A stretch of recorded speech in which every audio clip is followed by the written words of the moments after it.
Salut tout le monde, je suis Jeff Omer, alias le Flo Franco. Je suis un artiste issu de la scène hip-hop francophone, ici même de la région d'Ottawa, euh, d'origine haïtienne. Euh, donc voilà, je suis quelqu'un qui fait de la musique depuis, je dirais, 2012 activement. 3 EP, un album que j'ai lancé en septembre dernier, ce petit album ici, Le Flow Franco. Donc voilà, c'est qui je suis. J'ai fait 6 ans à la PCM et en ce moment, je travaille avec la FESFO.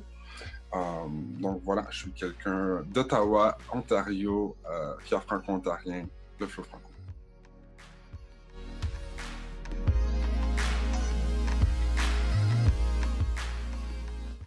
Alors, qu'est-ce qui se passe en Amérique du Nord? Je pense que j'apprends rien de nouveau à vous, l'auditoire, mais vraiment cette année, je dirais en résumé, ce qui s'est passé a été la dernière goutte qui a fait déborder le verre.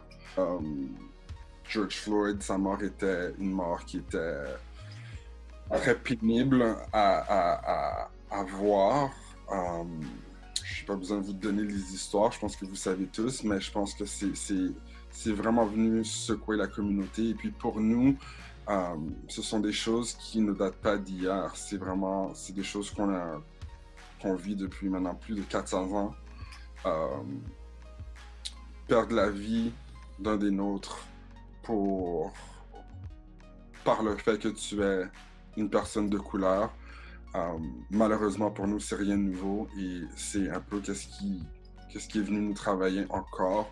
On s'est dit que... Je pense que la réaction, c'était de le voir et de voir le montant de cruauté et les échos, en fait, de qu'est-ce qui s'est passé par la suite. Comment qu'il y a eu manque de conséquences et comment ça a pris vraiment qu'on secoue vraiment, qu'on se fasse entendre au niveau des manifestations, au niveau de rassembler nos voix ensemble pour pouvoir commencer à voir des conséquences euh, avoir lieu. Puis même encore là, ces conséquences ne sont pas encore là où ce qu'on voudrait qu'elles le sont.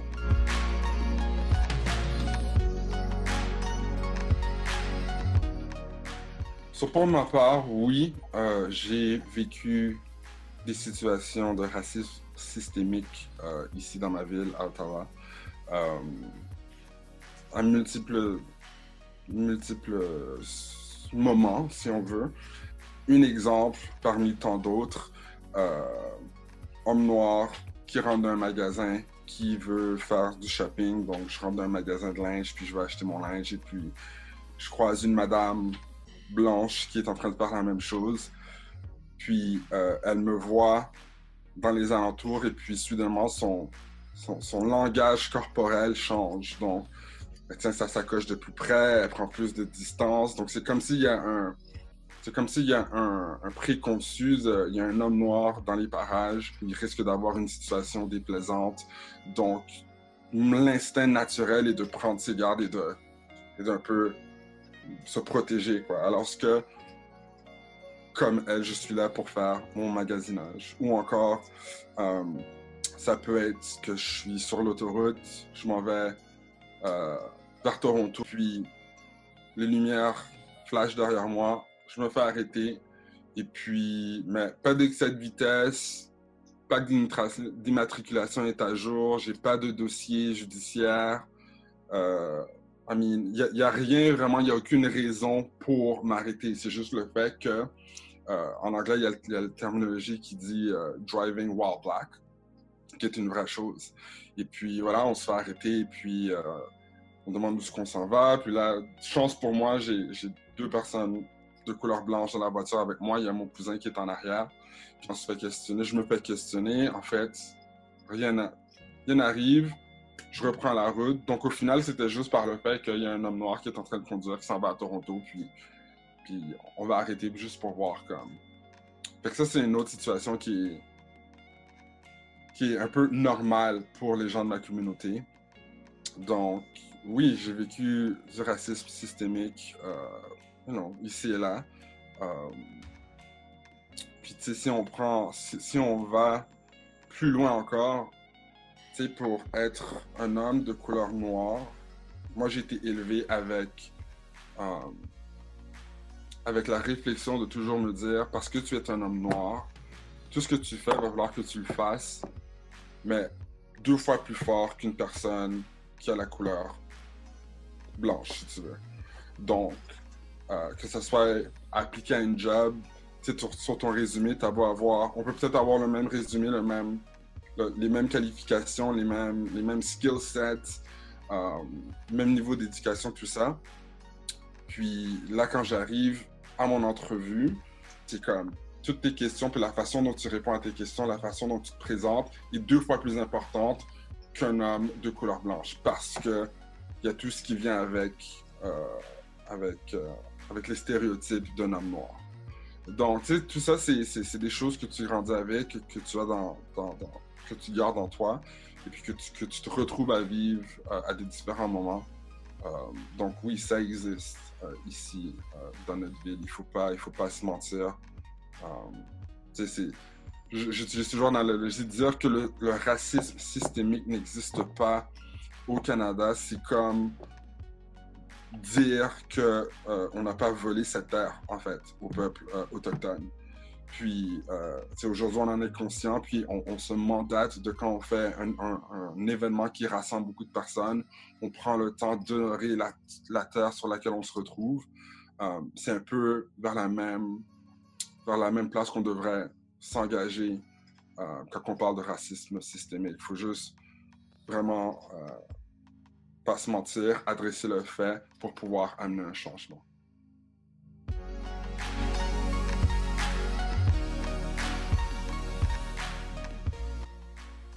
Une chose que moi j'ai beaucoup vécu, c'est un commentaire que je reçois souvent de mes amis, puis c'est pas malsain, mais il faut faire attention avec ce commentaire, c'est quand je te vois, Flo, ou quand je te vois, Jeff, je vois même pas que t'es une personne noire. Comme, pour moi, je vois la personne, mais je vois pas la couleur.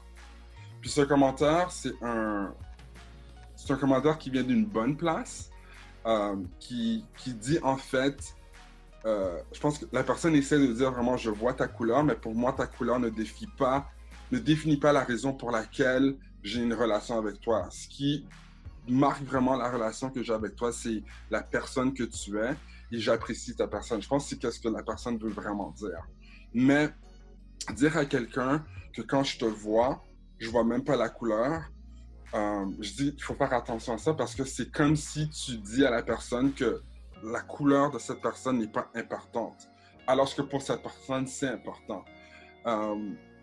Il y a une femme que j'admire quand même grandement, elle s'appelle Jane Elliott. C'est une femme blanche, une femme âgée, qui, elle, s'est mandatée un peu de déconstruire le racisme, puis elle le fait vraiment d'une façon très provocante envers les Blancs pour les aider à voir comment que le privilège blanc existe en eux et elle les aide euh, à amener une conscience envers ça et à commencer cette conversation. Puis un des exemples qu'elle utilise souvent, que je trouve qui est vraiment utile et vraiment forte pour revenir à l'idée de s'identifier à qui je suis. Elle dit que c'est comme quand tu quand tu fais une salade. Donc, tu as ton bol, puis dans la salade, tu as de la salade, tu peux peut-être mettre du maïs, du concombre, de la tomate, tu peux peut-être mettre piment vert, piment rouge, piment orange, tu vas mettre du sel, du poivre, puis là, tu vas mettre ta sauce, tu vas mettre des croûtons. Donc, ton bol de salade, il est bien construit avec plein de différents éléments. Quand tu mélanges, mais malgré que tu as mélangé ta salade avec la sauce, quand tu regardes la salade, tu peux quand même bien voir la laitue, la tomate, le concombre, tous les ingrédients en fait. Quand tu prends une bouchée avec tous ces éléments-là, c'est ce qui renchérit en fait l'expérience de ta salade est comme très colorée, puis il y a différents ingrédients, right? Mais quand tu prends le temps de mettre tous ces ingrédients dans ta salade, il y a une raison, c'est parce que tu veux que ta salade soit encore plus enrichie, plus délicieuse. Puis quand tu dis à quelqu'un euh, que je vois pas ta couleur, c'est comme si tu disais à la personne que tu veux mettre cette personne dans un melting pot. Mais alors que la réalité dans laquelle on vit, dans notre société, on est comme un bol de salade. On a des hommes, on a des femmes, on a des grands, on a des petits, on a des gros, on a des minces, on a des blancs, des noirs, des asiatiques, plein de différentes cultures, plein de différents bagages. Donc, pour revenir à l'exemple du bol de la salade, quand tu regardes la société, c'est ça en fait.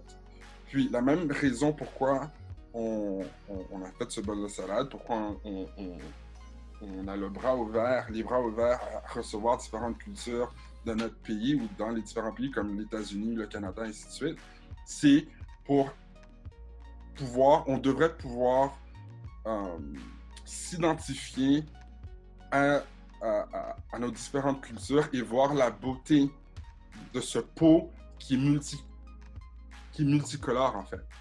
Donc, c'est un exemple de racisme préconçu que souvent, comme j'ai dit tantôt, ça vient d'une bonne place, mais c'est tellement important de, de se rappeler de commencer à enlever ce commentaire de nos bouches et de dire plutôt à la personne, quand je vois qui tu es. Je vois que tu es une femme noire, un homme noir, et, et j'apprécie ça.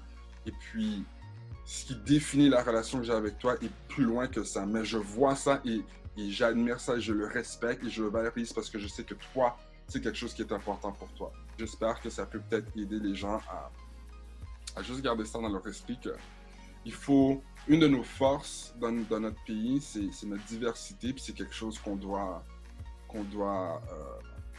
mettre de l'avant, puis on doit être fier de ça.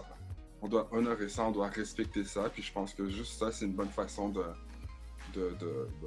d'entamer une conversation franche et honnête et d'implémenter le fait qu'on est différent, mais qu'on a besoin de ces différences dans chaque entité de notre société, dans les organismes, dans nos écoles, dans notre gouvernement.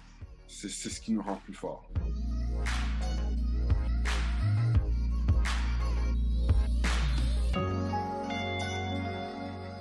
Moi, je dirais, une des façons, il doit y avoir plusieurs façons, mais une des façons, c'est bête, mais ça peut être simplement de diversifier les jouets que les enfants ont. Tu sais, moi j'ai une petite fille qui est mixte. Puis pour nous, c'est important pour elle de la permettre de se voir à travers les choses qu'elle consomme. Donc ça va dans les émissions de télévision qu'elle regarde, les poupées qu'elle a, faire sûr qu'elle n'a pas juste des poupées blanches parce que c'est pas nécessairement sa réalité à elle. Mais pour quelqu'un qui n'est pas dans ma situation, même si tu as un enfant de couleur peau blanche, ben, rien n'empêche que l'enfant a des Barbies blanches et des Barbies noires, des Barbies indiennes, juste pour que l'enfant puisse commencer vraiment à voir qu'il y a des différents ingrédients, comme on disait tantôt, des différentes couleurs, des différentes races, et commence à se familiariser avec ça. L'autre chose aussi qu'il faut garder en tête avec les enfants, c'est que très souvent, si tu poses la question à un enfant, si tu mets l'enfant devant une émission de télévision, puis il y a deux enfants qui sont en train de jouer ensemble, il y a un enfant blanc et un enfant noir, puis tu poses la question à l'enfant, qu'est-ce que tu vois? Souvent, naturellement, l'enfant va juste te dire qu'il voit deux enfants en train de jouer.